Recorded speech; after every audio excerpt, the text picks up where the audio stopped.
Bro, Modi గారు ఏదైనా సభకు వస్తున్నారంటే దానికి వెళ్ళడానికి అందరూ కూడా ఆరాటపడుతూ ఉంటారు, ఎందుకంటే ఆయన చూడాలి ఒకసారైనా అని చెప్పి.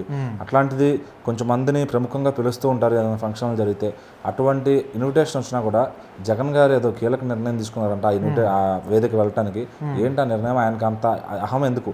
అయితే ఇప్పుడు ఏపీ రాష్ట్రంలో జరగబోయే ఈ యొక్క సభ మాత్రం ఖచ్చితంగా రాష్ట్రం మొత్తాన్ని కూడా ఒక మంచి గుడ్ న్యూస్ అనుకోవచ్చు. ఎందుకంటే కొన్ని సంవత్సరాల నుంచి వెయిట్ చేస్తున్నారు. అమరావతి మన రాజధాని ఎప్పుడు నిర్మితం అయిపోతుంది, మన రాష్ట్రం ఎప్పుడు డెవలప్మెంట్ అవుతుంది, చాలామంది వెయిట్ చేస్తున్నారు. సో ఇలాంటి అంటే ఇదంతా పార్టీల పరంగా పక్కన పెడితే ఇది ఒక రాష్ట్రానికి సంబంధించినటువంటి రాజధానికి సంబంధించింది కాబట్టి ప్రతి ఒక్కరు కూడా పార్టీలతోని, అదేవిధంగా మతాలతోని, కులాలతోని సంబంధం లేకుండా అందరూ కూడా చాలా హ్యాపీగా ఫీల్ అవుతున్నారు. అరే అమరావతి పునఃప్రారంభం చేస్తున్నారు అనే విధంగా. అయితే ఈ సభకి ప్రధానమంత్రి నరేంద్ర మోదీ గారు కూడా రాబోతున్నారు. అయితే ఈ విషయం తెలిసిన తర్వాత రాష్ట్రం మొత్తం కూడా అరే ఎప్పుడు వస్తాడు, ఎప్పుడు వెళ్దామని వెయిట్ చేస్తున్నారు.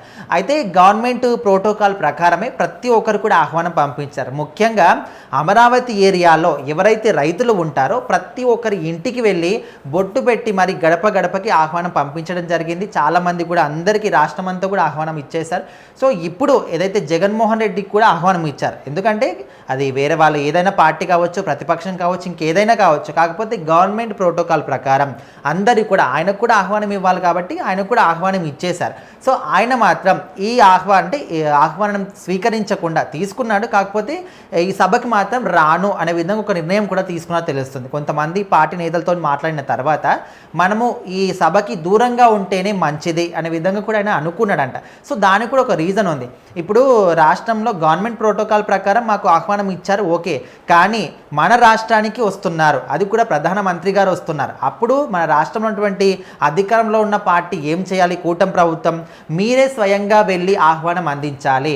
అప్పుడు ప్రతి ఒక్కరు రావడానికి అరే మన రాష్ట్రం ఒక ముఖ్య నేతలు వచ్చి మనకు ఆహ్వానం ఇచ్చారు, ముఖ్యమంత్రి గారు వచ్చారు, డిప్యూటీ సీఎం గారు వచ్చారు అనే విధంగా అనుకుంటారు. కానీ ఇక్కడ ఏదైతే ప్రోటోకాల్ ప్రకారమే మాకు ఆహ్వానం వచ్చింది తప్ప మీరు స్వయంగా వచ్చి ఆహ్వానం ఇవ్వలేదు, అందుకోసమని రాలేకపోతున్నాననే విధంగా కూడా చెప్పినట్టు కొంచెం సమాధానం అంటే క్లియర్ అండ్ క్లారిటీగా తెలియదు, ఈ విధంగా అన్నాడు అన్న విధంగా కూడా అనుకుంటారు. అయితే జగన్మోహన్ రెడ్డి గారికి ఆహ్వానం ఇవ్వడానికి వెళ్ళినప్పుడు ఆయన ఇంట్లో మాత్రం లేడంట.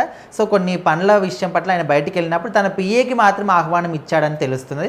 సో మరి ఈ సభకి జగన్మోహన్ రెడ్డి వస్తాడా లేదా అంటే ఖచ్చితంగా రాడని చెప్పుకోవచ్చు. ఎందుకంటే ఒకవేళ ఆయన వస్తే ఈ స్టేజ్ మీద ఉన్న వాళ్ళు మాట్లాడే మాటలకి ఆయన అసంతృప్తి చెందొచ్చు. అయితే గత ప్రభుత్వ హయాంలో ఒక రాజధాని కాదు 3 రాజధానులని ఆయన మాట ఇచ్చేశాడు. కానీ అందులో ఒక రాజధాని కాదు కదా, సగం రాజధాని కూడా ఆయన అసలు కనీసం పునాది వేసి దాన్ని ప్రారంభిస్తున్నామనే విధంగా కూడా ఎప్పుడు ఆయన చెప్పలేదు. అసలు ఆ పనులు కూడా కాలేదు. సో ఇప్పుడు ఈ గవర్నమెంట్ వచ్చి, కూటమి ప్రభుత్వం వచ్చి ఇంకా ఒక సంవత్సరం కూడా కాలేదు, 10 నెలల సమయం గడుస్తుంది.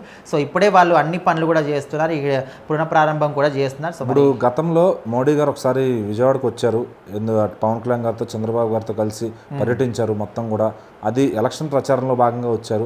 అయితే ఇప్పుడు ఆయన ఎలా రాబోతున్నారు? మళ్ళీ ప్రజల్లోకి వెళ్ళే ఉన్న రోడ్ షో చేసేది ఉందా లేదా డైరెక్ట్? అంటే ఖచ్చితంగా ఈసారి మాత్రం రోడ్ షో చేసే అవకాశం అయితే లేదు. ఎందుకంటే అప్పుడు పర్యటించడానికి వచ్చాడు కాబట్టి పర్యటన కోసమే వచ్చాడు, పర్యటించాడు. సో అందుకోసం ప్రజలతో మమేకమై మాట్లాడడం కావచ్చు, ఇక్కడ ఒక దగ్గర సభ చేసి ఆ తర్వాత మళ్ళీ పర్యటించడం, ఇదంతా జరిగింది. సో ఇప్పుడు ఓన్లీ అమరావతి పునఃప్రారంభ పనుల కోసమే వస్తున్నాడు కాబట్టి ఇక్కడ జరిగే ఈ సభలోనే పాల్గొంటాడు, తర్వాత అయితే వెళ్ళిపోతాడని తెలుస్తుంది.